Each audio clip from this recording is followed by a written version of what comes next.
definitely different about this weekend's big day of protest against Trump is that this time the protests got a lot of mainstream media coverage. I don't know if the protests a couple of weeks ago were like a surprise to the headline writers and newsrooms of America's major news outlets, but for whatever reason, a couple of weeks ago, that huge day of protest was really kind of played down or just underplayed somehow in the mainstream press. That definitely turned around for the protest this weekend. Headline, New York Times, shame, protesters nationwide rally again to condemn Trump policies. Thousands of demonstrators rallied at hundreds of events on Saturday to speak out against the president's handling of immigration, civil liberties, job cuts, and many other issues. The Times front-page protest photos and protest signs like these ones, for sale, democracy, and resist, if not now, when, and arrest the kidnappers. Headline, Washington Post, 50-51 protests rally small towns and big cities against Trump policies. Protesters gathered in hundreds of rallies across the country to denounce President Donald Trump. The Washington Post and its coverage front paged a big crowd in Washington, D.C. at the Washington Monument, including this sign front and center, innocent until proven guilty. Headline, the Associated Press, anti-Trump protesters rally in New York, Washington, and elsewhere across the country. Elsewhere is doing a lot of work in that headline, given how many protests there were. But the AP front page, this big banner outside the White House fence, Trump must go now. Next to a sign that says Free Kilmar, or Kilmar Abrego Garcia. Headline, USA Today, nationwide hands-off 50-51 protests against Trump continue for second weekend. They front-paged this upside-down American flag in the foreground, hanging, of course, in a way to signify distress. And then you can see the signs there, no king, and impeach, remove, imprison. Headline, CNN, protesters denounce Trump administration in nationwide rallies while supporting impacted communities. Here's the Boston Globe, no kings, anti-Trump demonstrations around Boston invoke American Revolution. Here's the BBC, thousands join anti-Trump protests across the U.S. Front paging, this is a good sign. I've only ever seen this once. Don't piratize Social Security. That's very well done. Here's The Guardian, which is also based in Britain. Protesters filled the streets in cities across the U.S. to denounce Trump agenda. Here's Reuters, the news service. Thousands of protesters rally against Trump across the United States. Here's Bloomberg. Anti-Trump protesters turn out from New York City to San Francisco, and may I suggest, everywhere in between. Here's CBS News. Anti-Trump rallies held across the U.S. to protest administration's policies. Here's NPR. Protesters unite against Trump in hundreds of rallies across the U.S. No more tariffs on the sign there. Here's the LA Times. Anti-Trump protesters rally again in cities across the country. Impeach and remove being spelled out in bodies on the beach on the front page of the LA Times. This was the lead story in NBC Nightly News on Saturday night. You see the chyron there at the bottom, massive anti-Trump protests across the country. Tonight, protests across the country, from Denver to Midtown Manhattan, to right outside the White House, people voicing anger at the Trump administration, including over its recent immigration actions. I don't know if the mainstream media catching up now to what's been going on in the streets, I don't know if it's a big advance for that movement against Trump or not. But it's at least worth noting that it is starting to happen. It really hadn't been happening before, and it is now. The coverage is now there. That said, judging from the literally hundreds of protest videos and images that we reviewed over the weekend and compiled, my sense is that the momentum is here, and these protests are going to keep happening basically everywhere, regardless of the level of coverage they get, even though they are now getting more coverage. These are hard to put together, but we've done it. Okay, so from left to right and then top to bottom, what you're looking at here is, ready? Anti-Trump protests this weekend in Chicago, Minneapolis, Anchorage. There's a whole bunch of protests in Alaska this weekend. We'll talk about that in a second, but that's Anchorage, third from the left in the middle there on the top row. Then Jacksonville, Florida, Buffalo, New York, Atlanta, Philly, Portland, Oregon, Little Rock, Arkansas, Omaha, of course, New York City, massive crowds in New York City, Denver, Houston, Washington, D.C., Cleveland, Ohio, Salt Lake City, Boise, Idaho, Hartford, Connecticut, and then the last two there are Indianapolis and Harrisburg, Pennsylvania. I paused there on Anchorage because they really did have a very big crowd in Anchorage this weekend. Thousands of people turned out in Anchorage. And you see some of the signs there, quite good. Due process is a right, not a privilege. There's the big one there up on the right that just says, nope. This is a very good one, actually. It's the only time I've seen this exact phrasing. Only caring about your own rights is exactly how you lose them. That's very good.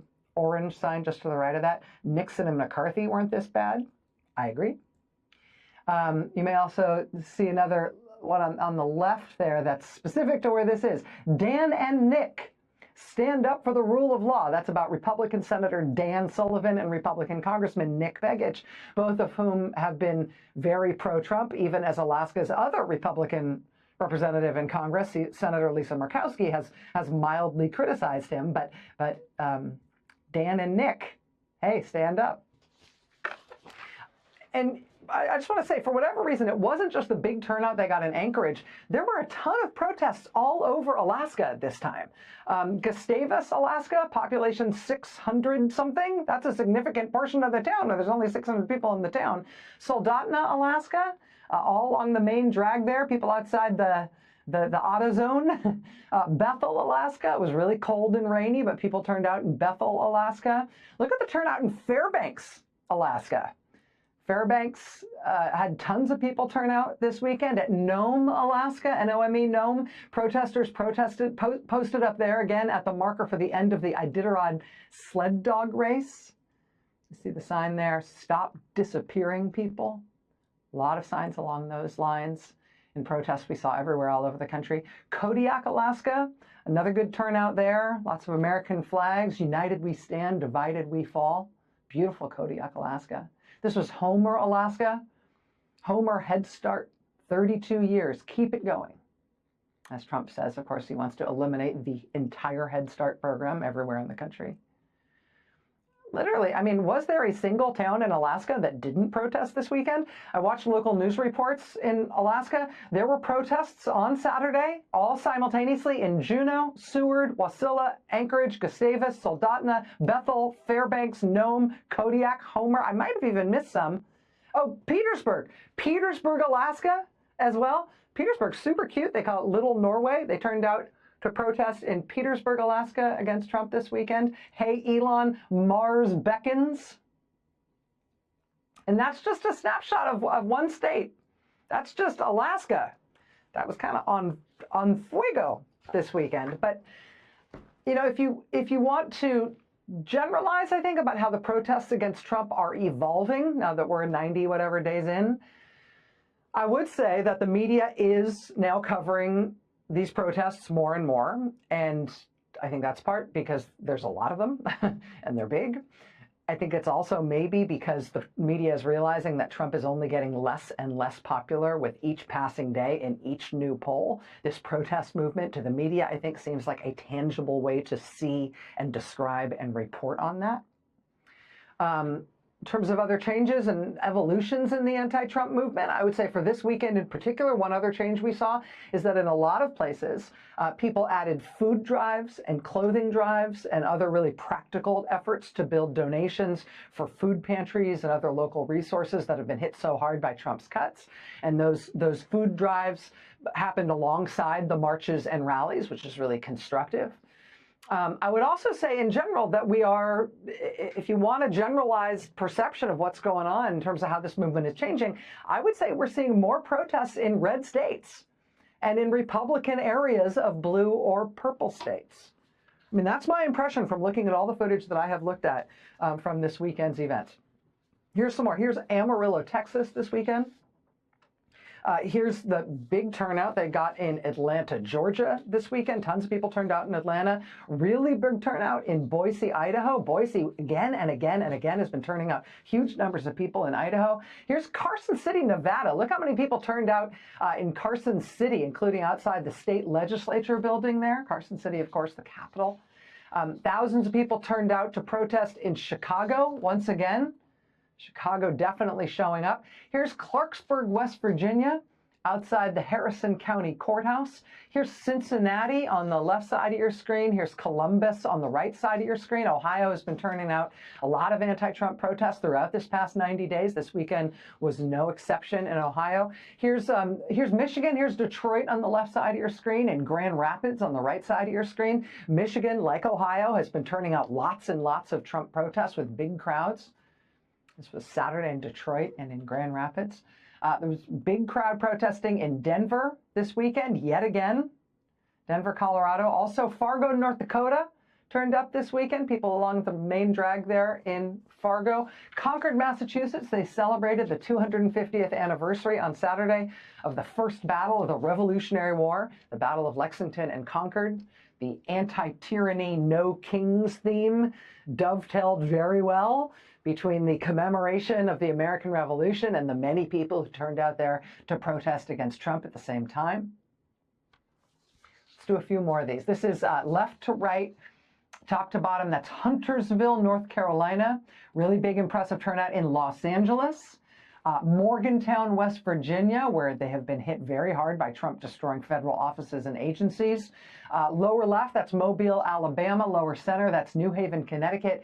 And lower right there, that's Raleigh, North Carolina. They had a really big turnout in Raleigh. Look at that crowd. Here's another group. Upper left, that's West Caldwell, New Jersey. Upper center, that's Portland, Maine. On the right, on the top, that's Newton, New Jersey. Lower left, that's Westmont, Illinois. Mesa, Arizona in the center on the bottom there. And beautiful Livingston, Montana on the lower right. We saw big protests this weekend in Greenville, South Carolina, and in Springfield, Ohio, which you will remember, that's where Donald Trump and J.D. Vance attacked Haitian immigrants in perverse terms.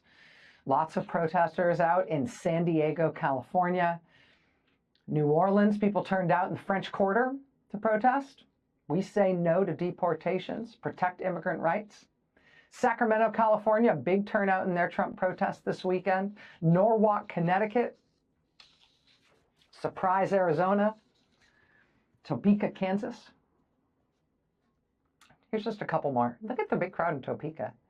This was Rock Hill, South Carolina. The Easter Bunny says, hop away from fascism. No more rotten eggs in the White House. Here's a look at St. Paul, Minnesota, where they turned out just a look at this, very, very large crowd of people to protest against Trump this weekend. Again, in St. Paul. They keep doing this. And I could go on and on and on for a very long time with this.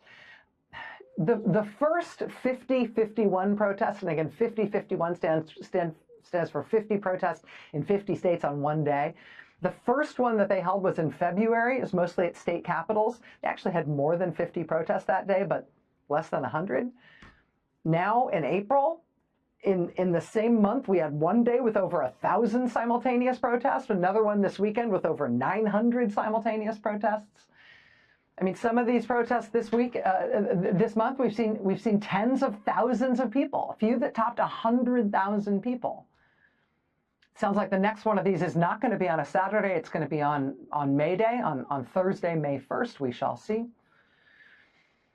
But again, I think in general what we are seeing is that more of the media is figuring out that this is quite a thing. This is not business as usual. This is quite a thing that is happening over and over again at state capitals and on overpasses and on town squares and on street corners and in all sorts of unexpected places, including the reddest of red states. My sense is that as Trump's poll numbers continue to drop, not only are the protests going to grow and spread, but they're going to get more and more attention as well, as the dominant news narrative in the country becomes not just what it has been, which is the failures and mistakes and scandals of the administration, the damage Trump is doing. But I think the dominant narrative in the country is becoming not just that disastrous behavior by Trump, but also the country saying no to him. and resisting him more and more and more all the time. And that's not just a vibe or a feeling, that is a granular thing that is happening. With these protests that we are seeing all over the frickin' country over and over and over again,